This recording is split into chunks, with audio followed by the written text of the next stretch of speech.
Le 8 juillet 2014, Israël déclenche Bordure protectrice, une opération aérienne dans la bande de Gaza pour répondre aux tirs de roquettes du Hamas.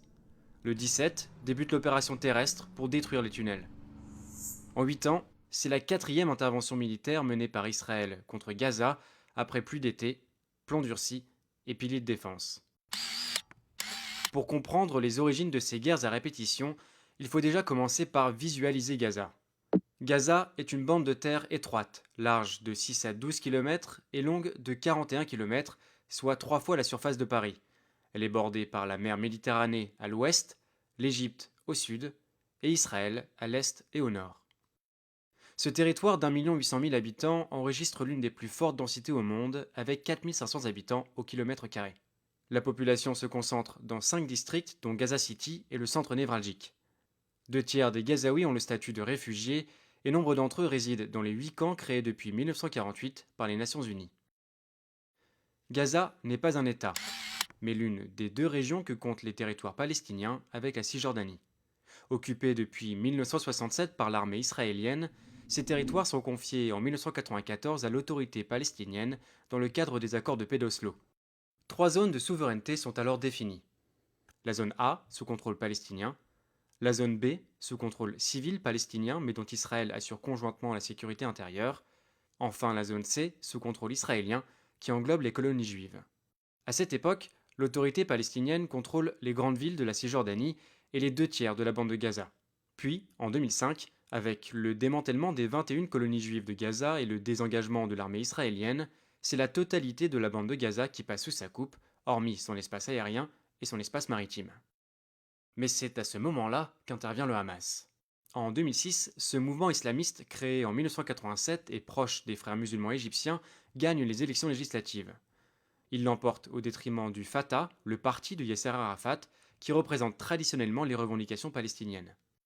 Mais le résultat du scrutin n'est pas reconnu par une grande partie de la communauté internationale, car le Hamas prône la destruction de l'État israélien, refuse les accords d'Oslo et souhaite la création d'un État islamique palestinien. Et c'est de cette arrivée au pouvoir du Hamas que découle l'isolement de Gaza. D'abord, un isolement diplomatique relatif. Israël arrête le versement des droits de douane et les États-Unis ainsi que l'Union européenne stoppent leurs aides financières. Isolement politique, ensuite. Après de violents heurts opposant le Hamas au Fatah, le Hamas prend le contrôle total de la bande de Gaza en 2007. À la fracture géographique des territoires palestiniens s'ajoute alors une fracture politique et idéologique. D'un côté, la Cisjordanie contrôlée par le Fatah, parti de l'actuel président de l'autorité palestinienne, Mahmoud Abbas, et interlocuteur reconnu par la communauté internationale. De l'autre, Gaza, contrôlée par le Hamas, qui refuse l'arrêt de la lutte armée contre Israël. Cette lutte armée se traduit principalement de 2 manières. D'abord, avec les tirs de roquettes. Initialement circonscrits aux zones frontalières de Gaza, les projectiles ont accru leur portée, atteignant en juillet 2014 Jérusalem, Tel Aviv et Haïfa. Sur toutes les roquettes tirées depuis Gaza, plus de 75% auraient été interceptés par le dispositif israélien, dit Dôme de fer. Deuxième arme du Hamas, les tunnels. Construits pour permettre l'incursion des combattants du Hamas en territoire israélien, ce sont eux qu'Israël cherche aujourd'hui à neutraliser. Ces débordements de violence provoquent la fermeture de toutes les frontières de Gaza. Côté égyptien, le point de passage de Rafah, fermé sous la présidence de Moubarak et réouvert en 2011, est de nouveau fermé en 2013 à la suite du coup d'État de l'armée égyptienne. Celle-ci a détruit les tunnels de contrebande qui approvisionnaient la bande de Gaza en nourriture, en matériaux de construction et en armes. Côté israélien, le verrouillage de Gaza est quasi total. La frontière est doublée d'une barrière de sécurité à laquelle s'ajoute une zone tampon côté palestinien. Les Gazaouis ne peuvent pas y accéder, or c'est là que se trouve une grande part des terres agricoles fertiles.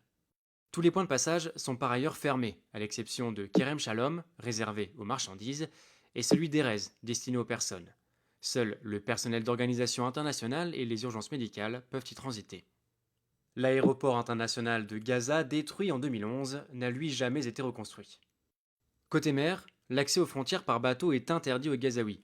La zone de pêche de 20 milles nautiques fixée par les accords d'Oslo a été restreinte à plusieurs reprises par Israël, à 6, voire à 3 milles nautiques lors des regains de tension avec le Hamas. Or, selon les Nations Unies, les zones les plus poissonneuses se trouvent au-delà de 8 milles. La fin de cette limite est une des revendications majeures du Hamas dans le conflit actuel, car la pêche est l'une des principales sources de revenus. L'isolement de Gaza n'a fait qu'amplifier son décrochage socio-économique.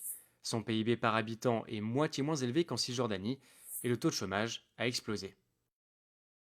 Coincée entre les bombardements israéliens et l'intransigeance du Hamas, la population gazaoui est prisonnière dans cette étroite bande sablonneuse.